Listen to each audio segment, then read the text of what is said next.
Prezado ouvinte, com muita responsabilidade e com o desejo de esclarecer pontos relevantes sobre a doutrina espírita, eu, Maria Tereza de Carvalho Soares, do Centro Espírita Irmã Sheila, de Juiz de Fora, apresento o terceiro episódio da segunda temporada do Ser Espírita.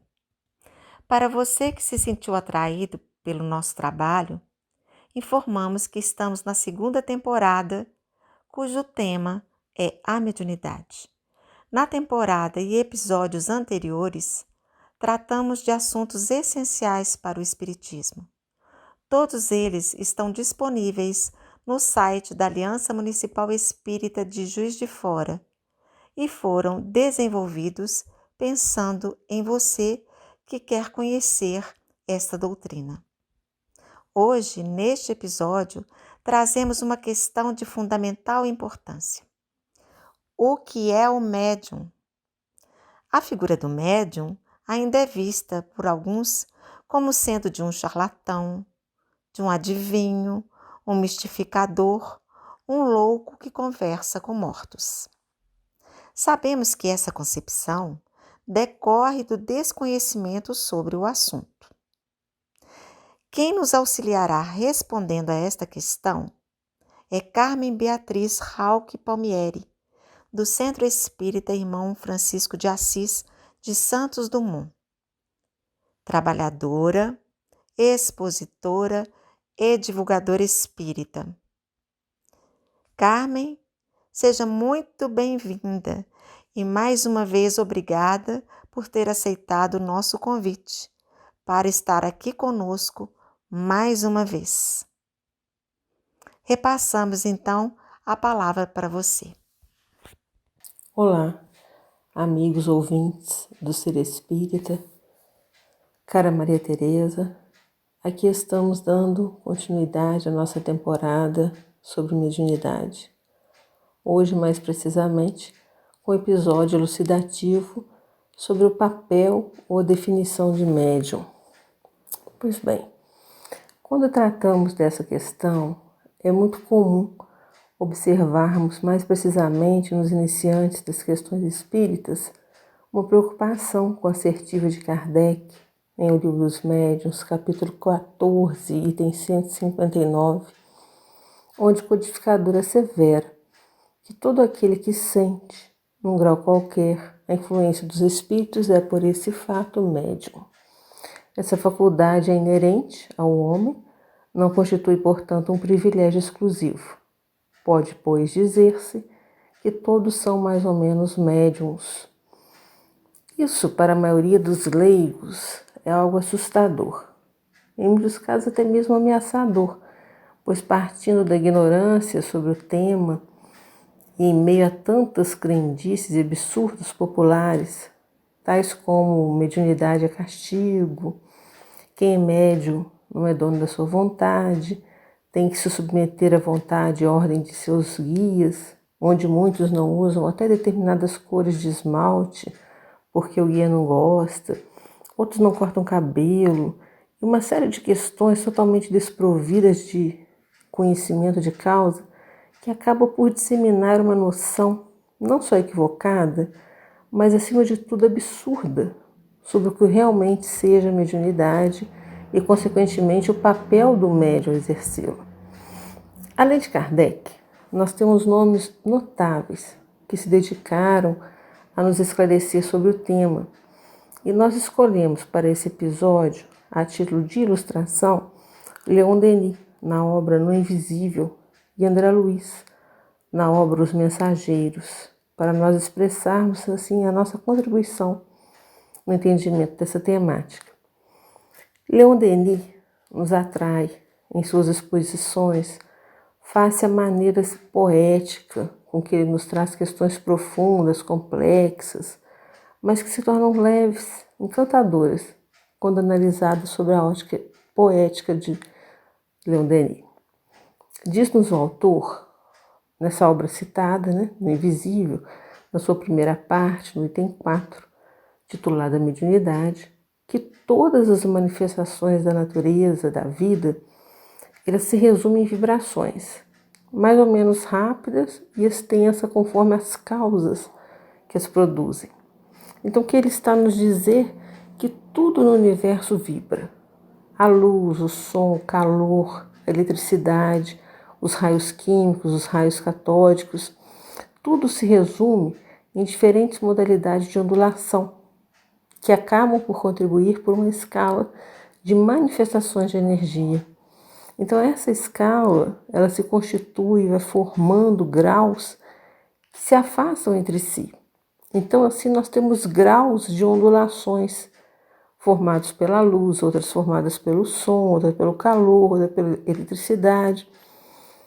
E a percepção dessas ondulações, ela só estará ao alcance daqueles que estão vibrando na mesma faixa de produção dessas ondas. Então daí nós começamos a compreender que os nossos sentidos, eles só alcançam determinada faixa de percepção dessas ondas. Ou seja, os nossos sentidos, eles só alcançam determinadas ondas sonoras, só até determinado domínio da ótica, da sensação do calor, e que naquelas faixas em que nós não conseguimos detectar a ondulação correspondente, não é sinônimo que nada esteja acontecendo ali, naquele intervalo, e sim de que nós não estamos aptos ou sensíveis a determinadas vibrações. Por isso que a gente tem assim animais, né, que ouvem muito mais que a gente. Por quê? Porque eles estão sensíveis a uma faixa, né, dessa vibração que nós não estamos. Por isso que eles vão captar algo que nós não captamos. Mas o fato de nós não estarmos captando não quer dizer que não esteja acontecendo nada naquele intervalo. Então, o nosso organismo atual, ele não nos permite abranger mais que um limitado círculo do império das coisas. A maior parte das formas da vida, ela nos escapa. Daí a necessidade que nós temos, por exemplo, do telescópio, do microscópio, que são instrumentos utilizados para suprir a nossa deficiência, a deficiência do nosso organismo, ampliar o nosso campo de observação, tanto em relação ao microcosmo quanto ao macrocosmo. Então, o médium ele surge para desempenhar um papel essencial, participando simultaneamente, né, pelo seu invólucro fluídico da vida espiritual e da vida material. Então, o médium ele vem como uma chave para o exame dos fenômenos espíritas. O espírito separado da matéria grosseira pela morte, ele não pode mais agir sobre ela, nem se manifestar na esfera humana, sem o auxílio de uma força, de uma energia, que ele aure de quê? De um organismo de um ser vivo.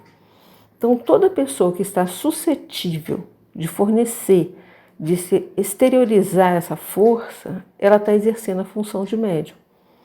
Agora, é importante nós observarmos que existem não só uma variedade de mediunidades, mas também uma variedade de médiums. Então, para produzir bons resultados, é essencial um conhecimento muito extenso. Quanto mais instruído, dotado de qualidades morais é um médium, mais recursos ele vai fornecer aos espíritos, facilitando assim esse intercâmbio, esse registro, né, desses acontecimentos que muitas vezes não estão ao alcance da sensibilidade de todos. É importante nós observarmos tudo isso, nós compreendermos por que quando associamos que todos somos, num grau qualquer médium, que a mediunidade está radicada no organismo, tendo em vista a elucidação do Leon Denis, né, em função do médium ser aquele indivíduo que tem uma sensibilidade maior na faixa vibratória entre o mundo espiritual e o mundo material, não pode nos parecer que basta esse requisito e pronto, está tudo certo. Não. Nós deparamos com pessoas desejando ser um Divaldo Franco, um Chico Xavier, uma Dona Ivone do Amaral Pereira, um Peixotinho, né? Só para ilustrarmos assim os ícones em relação à mediunidade, mas se esquecem do que eles representam, né? A longa trajetória, a incomensurável dedicação, renúncia, amor que esses indivíduos tiveram e têm, né, em relação a transmitir o que eles sentem, o que eles são capazes de servir como intermediário para todos nós. Porque um artista, por mais hábil que ele seja, ele nunca pode tirar do instrumento incompleto algo que seja diferenciado. Isso tem que ficar claro, que o mesmo se dá com o espírito em relação ao médium intuitivo, no qual assim um claro discernimento, uma luz da inteligência, o saber mesmo são condições essenciais. Existem exceções, claro, em função das necessidades de um determinado contexto em que os acontecimentos surgem, que devem ser levados em consideração. Sem dúvida alguma, numa análise mais acurada, para nós compreendermos que às vezes nós encontramos fenômenos produzidos por médiuns que fogem até esses requisitos. Mas quando isso acontece, exige um grande esforço da parte dos espíritos. Eles preferem recorrer a intermediários maleáveis, aperfeiçoados pelo estudo, suscetíveis de os compreender e lhes interpretar fielmente os pensamentos. Então, temos também que considerar que nesse contexto todo ainda é a questão dos arquivos da trajetória evolutiva do médium, que pode trazer consigo em estado latente, né, naquele esquecimento temporário, uma bagagem por nós desconhecida e que é utilizado pelos espíritos no processo do intercâmbio mediúnico. Aqui, abrindo um parênteses, cabe até uma análise de questões, muitas das vezes, em que pode ocorrer até um determinado animismo, mas aí já é uma outra particularidade que a gente não está analisando aqui agora. Então, como nos diz Leon Denis, os sentidos psíquicos inativos no estado de vigília, na maior parte dos homens, eles podem ser utilizados. Então, para isso, basta abstrair-se das coisas materiais, cerrar os nossos sentidos ao ruído, à visão exterior e, num esforço de vontade, interrogar esse sentido profundo em que se resume todas as nossas faculdades superiores e que denominamos muitas das vezes o sexto sentido, a intuição, a percepção espiritual. Então é por ele que nós entramos em contato direto com o mundo dos espíritos, mais facilmente do que por qualquer outro meio, porque esse sentido ele constitui um atributo da alma. O próprio fundo da natureza acha-se fora do alcance dos sentidos materiais, do que difere inteiramente. Então, nós precisamos compreender o quê? Que nós somos espíritos e que não podemos entrar em relação com o universo espiritual senão pelos sentidos do quê? Do próprio espírito. Então, nós não poderíamos deixar de citar aqui a importância da questão moral do médium no exercício da mediunidade. Nós temos visto aí situações desoladoras de médiuns, na verdade são médiuns, com excelente potencial de sensibilidade entre o mundo material e espiritual, mas que têm malbaratado esse dom. Kardec já assinalava desde os primórdios.